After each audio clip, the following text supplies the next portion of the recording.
Hi there, welcome to FMCG by Alex. My name is Alex, and today I would like to talk to you about promotions and best practices for these promotions. So, this is a bit of a refresher. I've done videos on promotions before, but I just wanted to update you. This is like a 2.0 version of it. So, why do promotions? So, basically, promotions have a couple of purposes. So, you increase selling out. Of course, that goes without saying. You are selling more when you do a promotion. Things on promotion sell more by definition. That's the purpose of it. Promotion is interesting enough for customers, then the sales will be higher, of course, than with less spectacular promotions. But I will go into detail on when to do what in a moment. Then, of course, to introduce new products, normally new products need a little bit of a boost, yeah, like a bit of help to introduce to the general public. So people don't know it, they don't know what it does. They need a little bit of attention, especially someone drawing attention to it. Can be a sales promoter who is actually offering sampling, or a specific promotion like a special discount, or a buy one get one, or buy two get one, to just get people to stock it. That is usually needed to start with a new brand that nobody knows yet, a new product that nobody knows yet. New products from existing brands, of course, have a similar position.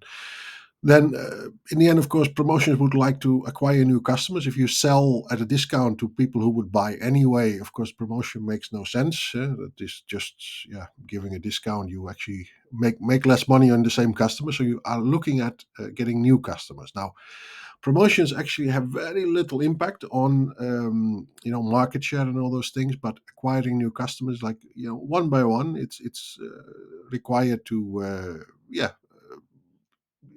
convert customers from people who induce trial to loyal customers. We say you try once, or you try a product several times. It's the Coca-Cola principle. Coca-Cola says, like, if you try a product 7 times, then you're hooked. Yeah, that is actually their I guess their gimmick. Then, of course, promotions also are used to preempt competitive activity. So let's say you know that someone is doing a campaign. Now, the quick one is, of course, to do a discount. We have a big activation from a big competitor. Then, you do a quick discount in order to make sure that you steal their thunder a bit, in terms of, they don't have that much of an impact, or your sales don't have a negative impact. And then, last but definitely not least, flushing out stock. So that could be stock that is near expiry date, near ED. You have new packaging you're introducing. There might be a high stock index in the retailer. So the stock in the retailer is higher than the average monthly sales. Now, then they might actually prompt you, say, hey, this is too low, or our stock index is too high. Your sales is too low, the stock index is too high. So can you do something to move it out, to help clear up space? Because at some point, you also need to keep on selling in to make your monthly target. But if your stock index is very high, of course, retailers are not very keen on buying. Then it might actually skip a month or two, or longer if you are unlucky. So that's something that managing the stock actually is part of flushing out the stock. Is part of managing the stock, basically. So before going to the do's, let's start with the don'ts. So what not to do is chain link promotions. So promotions constantly. So consumers normally, when they see a product is constantly on promotion, they will wait until the product is on promotion. So you will not be able to sell anything at a regular price. You see with various product categories, there is a very heavy promotion fatigue, basically, where everybody is doing promotions at the same time. But if your brand is constantly chain linking, meaning like one promotion finishes, the next one starts, then or very, very little time in between, that can really deteriorate your brand, or erode your brand equity, basically. And people will see it as, oh, this product is not worth the actual price that you wanted to sell it for. Let's say you sell it for $5. It's not worth $5 unless it's discounted to 2.5. So 50% discount minimum. So people don't know the real price anymore. Customers are confused. So then, constant discounts, of course. Now, that links a bit to the first thing that I mentioned. But promotions can be don't have to be bad. It's constant promotions in the end are eroding your brand equity. But If you link it to discounts, that is probably even worse. Um, with regards to constant discounts, it really confuses people with regards to price. Then bundling or product with purchase, that is the same as bundling. Actually, you get a product with a purchase with a non-matching brand. So you had the tendency, for example, to select whoever wants to work with you, or there are companies that are saying, hey, that would be nice to give away our product with your product or your product with our product. Now, that's not always the right choice if you have things that are not matching in the head of the and the mind of the consumer. Basically, you need to have something that is linking an A brand with an A brand, not an A brand with a C brand. So these things are, or a product that's healthy with something that's completely not healthy, basically, or has the image of not being healthy. So these things are very important to keep in mind.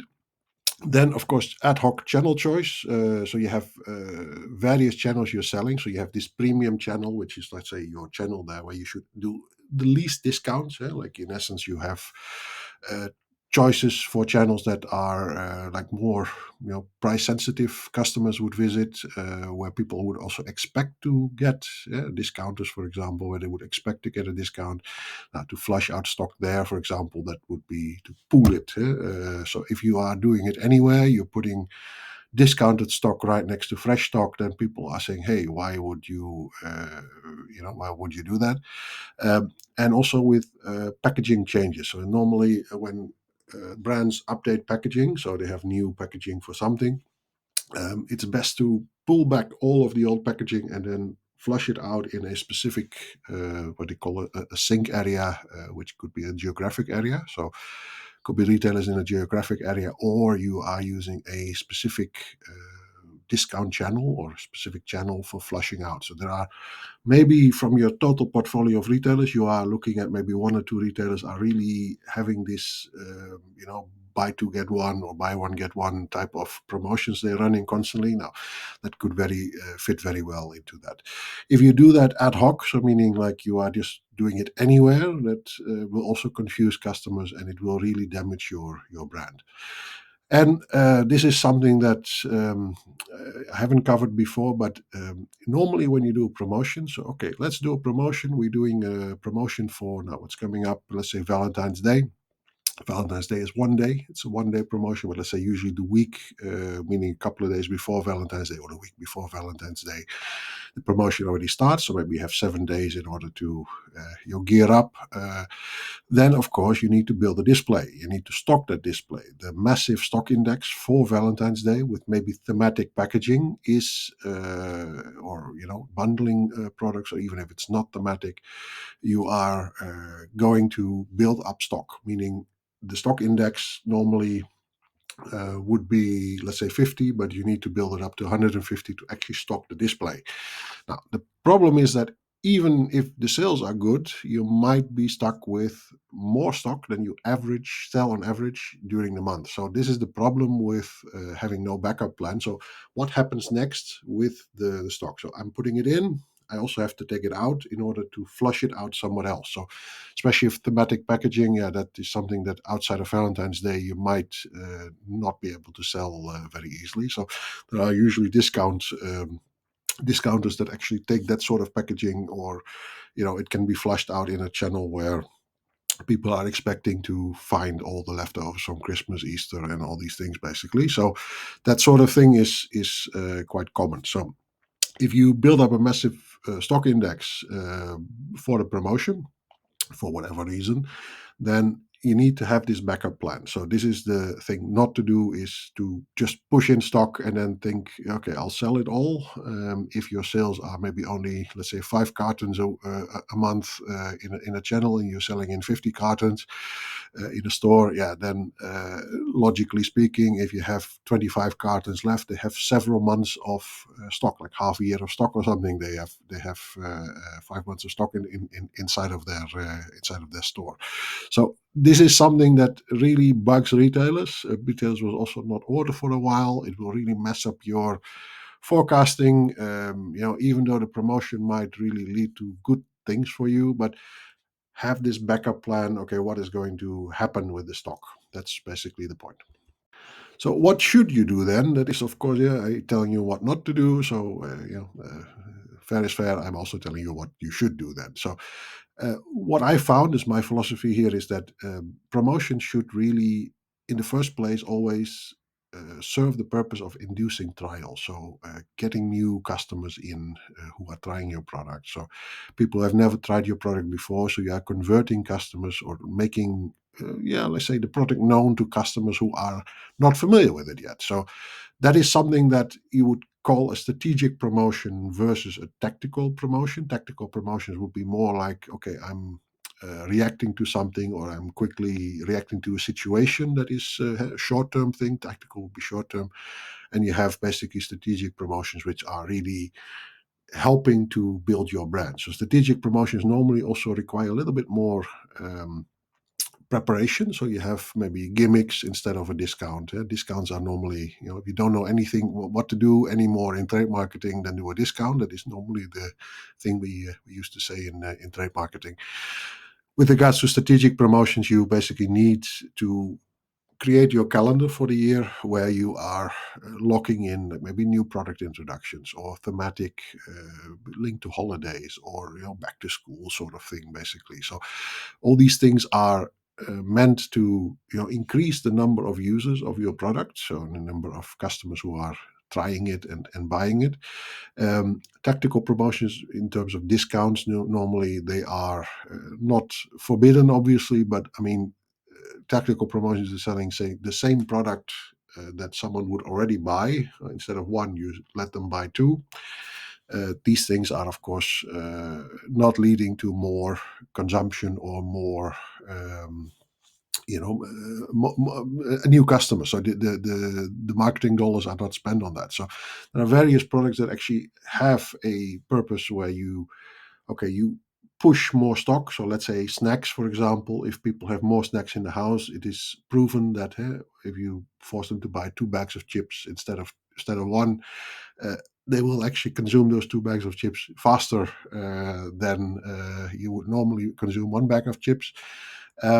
But let's say dishwashing liquid or soap, yeah, you will not wash your dishes more often or use more soap just because you have bought two instead of one. So these are things that maybe are less useful for promotions, even though inducing trial can actually be, a way of, okay, you stock up for a while, then you have to use this product, and then they get used to the benefits of the product of this soap, for example, over the soap that they normally would buy. But then what you should also do is trying to concentrate flush out. So as I mentioned, timing and location are very important. So like to concentrate flush outs in a sink area. So meaning like really you flush it down the sink, a sink area. And also timing, meaning don't do this ad hoc, just plan it properly. Normally flush outs, unfortunately, are always things that are situations you are required to do. So instead of if it's packaging change, of course you can plan ahead. But let's say there is a situation arising where the sales are in a slump, and the retailer is saying, "Hey, you need to do something to flush out the stock." That is reacting to something. Logically speaking, you have less time to react to something than when you are planning something ahead. So having said that, it's easier said than done sometimes, but then still try to create the SOP to actually the sales standard operating procedure for, okay, if this situation arises, what happens then? So you have timing and location, which you can actually limit the exposure to your full price channels. There are certain channels that you should not do any tactical promotions, tactical flush outs, basically, or discounts, basically, in that sense.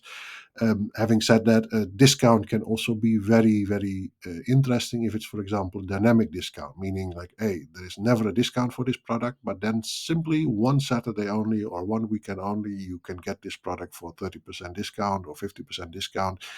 This is something that never happens before. Then, it can really create the buzz that you need. So use this sparingly, though. So concentrating flush outs is one of the things that is part of the best practices. Then, of course, partner with brands that enhance your profile. Like I mentioned before in the don'ts, don't partner with anyone who doesn't match with your brand. So nothing, if you have a healthy product, don't partner with an unhealthy one. or if you have an A brand, don't partner with a C brand. If you're a C brand, please do partner with an A brand if you can get them to do it. But I mean, the point is basically that these brands actually have certain value, and they need to, of course, keep that up by partnering with the right brands. So to see, like, okay, what works together. I used to work for a milk company in Indonesia, Ultra Milk. Ultra Milk used to partner with Oreo. Oreo is cookies and milk. That is milk and cookies. That is actually a very good combination. Oreo used to always have run commercials where kids dip the cookies in the milk. So, of course, these products are married basically. So, this marriage is something that we capitalized on by bundling this for specific occasions. Unfortunately, the situation was so that for us, milk as a Ultra Milk as a company, basically, or Ultra Jaya as a company, we were unable to really support at that time the required quantity, so we couldn't do the promotions as often as Oreo wanted. So they were also forced to do with other brands of milk. So if we could have actually hogged them and actually did it exclusively with them, it would have been nice, because Oreo is a very top of the line brand, an A brand. And of course, Ultra Milk in Indonesia, outside of Indonesia, the brand, it doesn't exist, but um, in Indonesia, that's actually the equivalent of liquid milk. So the number one brand in Indonesia, Ultra Milk. So this is actually an example of partnering with the right brands to enhance your profile. So that would help both to expose each other to the customers. Meaning, like, Oreo has certain customers, Ultra Milk had certain customers. So these customers actually were connecting because we were introducing our products to each other's customers that way. Then, of course, manage the stock index and create a next step. So that is what I mentioned before, is like, if you do a promotion, you need to also make sure that your retailer has a plan B, or you have a plan B for the retailer in this case. So after the promotion is done, what do you do with the excess stock? So because you have to imagine that if you have, for example, only regular shelving inside of the supermarket, and let's say there are 10 facings for your product or 5 facings for your product, and then you go into promotion and it needs to go on an off-location display. So meaning the entire display, which is like maybe like a end cap, for example, you would need to put stock in that end cap, meaning like you push in maybe 5 or 6 times as much stock as you would normally push. And after the promotion is over, of course, the end cap needs to go to someone else, meaning that space is no longer available to keep your product on, unless you rent it. But I mean, that is normally something that you can extend the rental space. You can extend the space that you maybe off location, another off location solution, basically. But the thing is, normally with regards to that there are returns being requested from the store, or you have to calculate that the promotion is going to be that successful that your stock index is not going to be excessive. So that's actually what I'm trying to say here. So you need to have a plan B, meaning you need to be prepared to do something with the stock that is left. So create the next step and maybe move it to another channel or specific areas, and maybe flush that out with another promotion. That is basically the reality of it. Then you need to make sure that the mechanisms that you are, or let's say the promotions that you are creating, are creative. So in the essence, creative trade marketing promotions are key to stand out. So if you do something everybody else does, yeah, you will not be special. So something innovative, truly innovative, of course, is very difficult, because I think in this day and age, of course, everything has been invented already. But you need to make sure that the mechanism is actually proven and works. So if you have a small team, the problem can be that you don't have the manpower, you don't have the experience, you don't have actually the infrastructure also in place, and the systems actually to create all these promotions. Now, there's one, at least for the ASEAN region, so the Asian region, is basically Tada, which is a very good loyalty and rewards platform. So they have both loyalty, so loyalty programs they run, and rewards, meaning rewards can be promotions, but can also be B2B rewards or rewards for your staff or something like that. Basically, this is a very interesting company that I'm helping currently to develop their brand and help them also connect to new customers. So hereby, I would like to shamelessly plug this brand also for you. But my point here is, without actually having any commercial interest interfering with it. If you don't have the experience, you don't know how to run this, then an outsourcing platform like Tada would actually make sense. So they are, of course, they need a management fee. They're a bit more expensive than when you do it yourself, but you will be completely outsourced. So you only get the report, you only get something that really works.